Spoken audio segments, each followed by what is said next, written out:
Today, I had a lot of reflection to do with regards to my family. I'm thinking about how my toxic narcissistic mother tore my family apart. And by family, I mean the family I grew up in, not the family that I created for myself with my husband. I am now sitting with a family that do not talk to each other. My father, my mother, my brother, my sister, we all don't talk. She is the only person who has constant communication with my brother. She lives with my brother, and she made sure that my brother doesn't talk to anybody else, and she made sure that each and every one of us fight. And I'm going to tell you what she did. And I've been asking myself, what does she stand to benefit from that? From breaking her family apart? The five of us did not independently fight, but we are not on speaking terms right now because she was the source of the lack of speaking. And I've been asking myself, what could cause that? Hi, I'm Dee, and welcome back to my channel. I'm asking myself, what does my mother, who is so toxic, what does she stand to benefit from all of us not speaking? And I know that it's all about control. It's all about control through division. Divide and conquer. The principle divide and conquer is what applies in this scenario. When we were united, when my sister and I were united, we used to compare notes. We used to share our thoughts about our mother. We used to question her unfair treatment. And we really were a support system. Yes, my sister has the exact same trait as my mother. But when we were together, I was able to forgive and I was able to understand where she's coming from and why she has the behavior that she has. And we would always talk it out. And we were very united. And the same with my dad and the same with my brother. We were united. We genuinely loved each other. And I think there's still love, but we genuinely cared for each other. And when she saw that, she hated it. Even when we were kids, she used to hate us being together. She used to hate seeing us love each other. And she would always try to poke holes. She has always been like that, even when we were small. When we were together, playing together, laughing, being happy together, she would always find something negative to say about one to the other.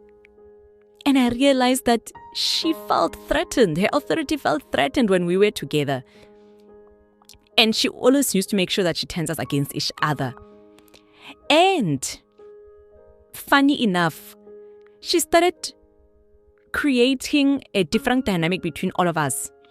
When I was younger, I was the golden child because I was the most obedient. Like I say, I always lived to please my mother. So she made sure that I was the golden child and my sister was the scapegoat. I used to think that my mother hates my sister because of how she used to treat her. She used to treat her the worst. And she used to say such horrible, horrible things about my sister. But she was always wary of me and the trajectory that I was taking because she could see that I was becoming something and someone in life. She was wary of me, but because I was humble, I was eager to please, I was quiet, I was obedient, I was the golden child and my sister was the scapegoat. She always praised me in private.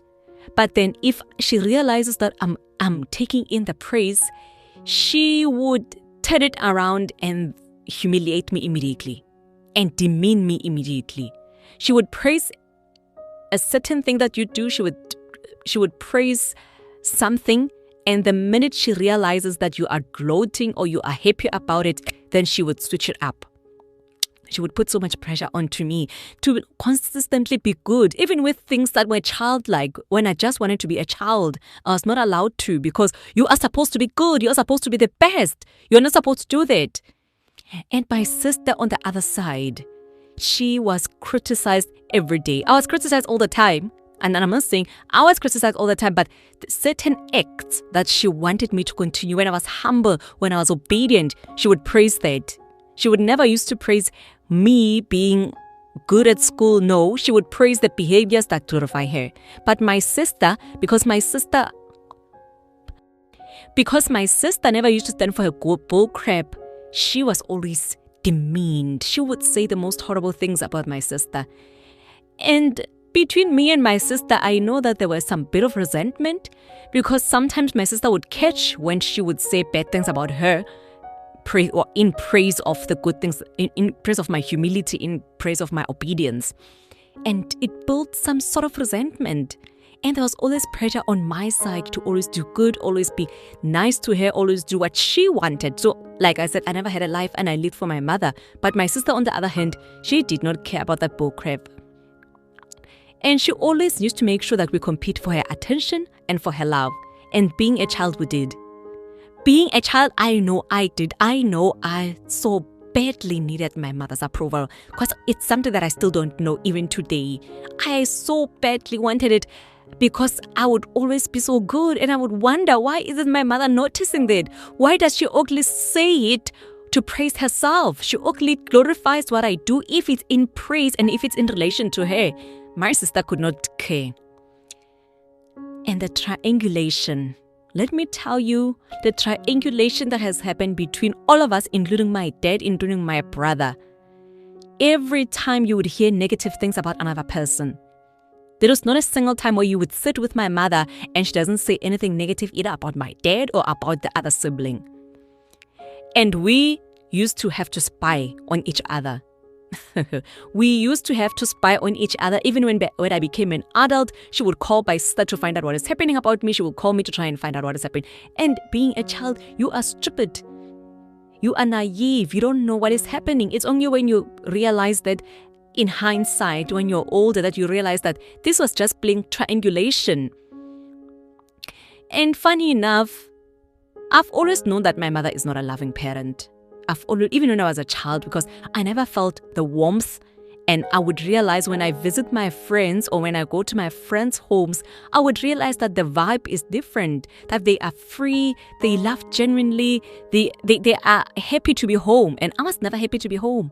I was always feeling like I needed to be somewhere else and not at home. And I realized that I was not even allowed to be close to my own sister because my mother hated that. We tried, and every time I would do something good for my sister, my mother would demean it, would tell my sister that is nothing. If she can give you this amount, it means she has 1,000,000 times that. So she can afford to just lose that amount. Even when I would just take my last penny to give my sister, my mother would demean it. Even if I would take my last penny to give to her, my mother would make sure that it means it is nothing. If I can afford to give it, it means it is nothing. She would always project her insecurities onto us as her kids. I was always that target. Her insecurities were always projected onto us. When people would call me pretty, my mother would say, "Oh, there is no way she can be pretty. Look at this, look at that, look at this feature, look at this feature." When my sister would be called pretty, my mother would point out things that would seem negative. She would never accept that, even for her own children. When people would talk about how intelligent I was and how I was doing well at school, my mother would be sure to say, "Oh, she's intelligent, but she doesn't do this. She's intelligent, but she didn't praise me for this. She's intelligent, but oh, you don't know her. In private, she's not intelligent." And she would always try to make it negative. I remember one woman talked about what a wonderful child I was and what a quiet, loving child I was. That was her friend. And my mother said, "You don't know this babe. You don't know this bee. There is no way she's quiet. You should see her in private. She is not intelligent. She pretends when she sees people." And I didn't know what she was talking about. For real, I did not know what she was talking about. She was so insecure that she made sure that we became insecure people. As a result, I've been insecure for so long that I've been trying to work out why I'm so insecure, because when I look at myself, I don't have much reasons to be insecure. And yes, I know as a human being, you need to be humble. You need to not gloat. You need to, make sure that you have empathy towards others. But sometimes I would ask myself, why do I have these deep insecurities? I do well. I'm not bad looking. I treat people well. I'm a good citizen. I'm a law-abiding citizen. I treat people around me with love and kindness. Why do I have such a low self-esteem? I grew up having the lowest self-esteem of them all. And I know it was because of the verbal, physical beatings that I used to get from my own parents. And for now, I ask myself that I should stop doing that. I try to make sure that I praise myself. I treat myself with love and kindness that I did not receive from my own parents. And one thing that I want to tell to the young people is that narcissistic parents are never enough when they are not the center of attention. They need to constantly be the center of attention, even in their absentia. They make sure that there is division between different people so that they are always the reference point.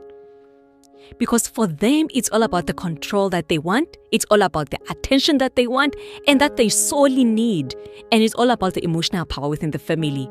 And let me tell you, today in 2026, I know that my mother has won, because we are all scattered all over. We are not on speaking terms, and I feel like my mother has won, because that is exactly what she wanted.